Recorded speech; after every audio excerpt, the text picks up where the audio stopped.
Pada kesempatan ini saya ingin mengutip firman Tuhan di dalam Mazmur 92 ayat 1 dan ayat yang kedua. Mazmur, nyanyian untuk hari Sabat adalah baik untuk menyanyikan syukur kepada Tuhan dan untuk menyanyikan mazmur bagi nama-Mu, ya yang maha tinggi. Perhatikan di sini bahwa firman Tuhan memang tidak mengatakan adalah mudah atau gampang untuk bersyukur kepada Tuhan, tetapi dikatakan adalah baik untuk bersyukur kepada Tuhan. Memang semua yang baik itu biasanya tidak mudah untuk dilakukan. Contoh, berolahraga. Semua orang tahu itu baik, tetapi tidak mudah bukan untuk dilakukan. Bersyukur pun sejujurnya tidak mudah, apalagi di saat keadaan kita sedang tidak baik. Kita lebih mudah mengeluh, bersungut-sungut, kecewa, atau bahkan marah, dibanding untuk mengucap syukur dan memuji Tuhan.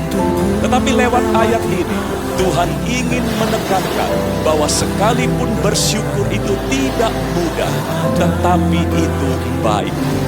Mari kita memberanikan diri untuk tetap melakukan apa yang baik, yaitu mengucap syukur dan menyanyikan pujian kepada Allah kita. Seperti kita sering memberanikan diri dan memaksakan diri kita untuk berolahraga, sekalipun tidak mudah karena kesibukan dan karena hal yang lain. Kenapa bersyukur itu baik? Dunia medis mengkonfirmasi kebenaran ayat ini. Sejumlah penelitian menunjukkan bahwa bersyukur dapat mengundang emosi positif dan berproduksinya hormon-hormon yang baik, sehingga meningkatkan sistem kekebalan tubuh kita.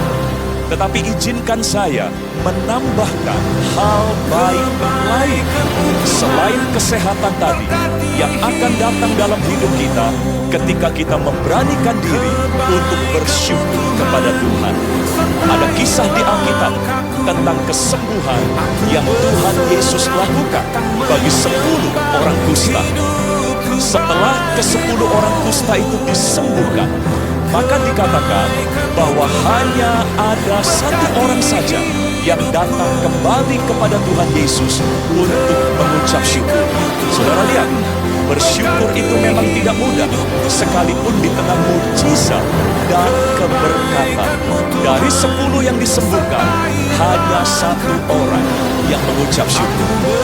Ditulis dalam Lukas 17, ayat yang ke-15 dan ayat yang ke-16. Seorang dari mereka, ketika mereka melihat bahwa ia telah sembuh, kembali sambil memuliakan Allah dengan suara nyaring, lalu tersungkur di depan kaki Yesus dan mengucap syukur kepadanya. Orang itu adalah seorang Samaria. Nah, hal baik apa yang terjadi setelah dia mengucap syukur kepada Yesus? Ditulis dalam Injil Lukas 17 ayat 19-nya, dikatakan lalu ia, Yesus, berkata kepada orang itu, kepada orang yang bersyukur tadi, berdirilah dan pergilah, imanmu telah menyelamatkan engkau. Nah, dalam bahasa Inggris, King James Version menuliskan begini, arise, go thy way, thy faith hath made thee whole. Artinya, imanmu telah membuat kamu utuh kembali. Artinya, dia mendapatkan kembali bagian-bagian tubuhnya yang telah hilang karena kusta. Mungkin jarinya, atau telinganya, atau bagian lain. Dalam bahasa aslinya digambarkan orang yang bersyukur ini bukan hanya sembuh, tetapi seperti tidak pernah kena kusta sama sekali. Tidak ada tanda-tanda bahwa dia pernah kena kusta. Yang 9 orang memang sembuh juga, tetapi bagian tubuh yang sudah hilang tetap akan hilang, dan tubuh mereka tidak utuh kembali. Jadi, pengucapan syukur dari satu orang kusta ini membawa dia mengalami satu dimensi berkat Tuhan yang lebih besar.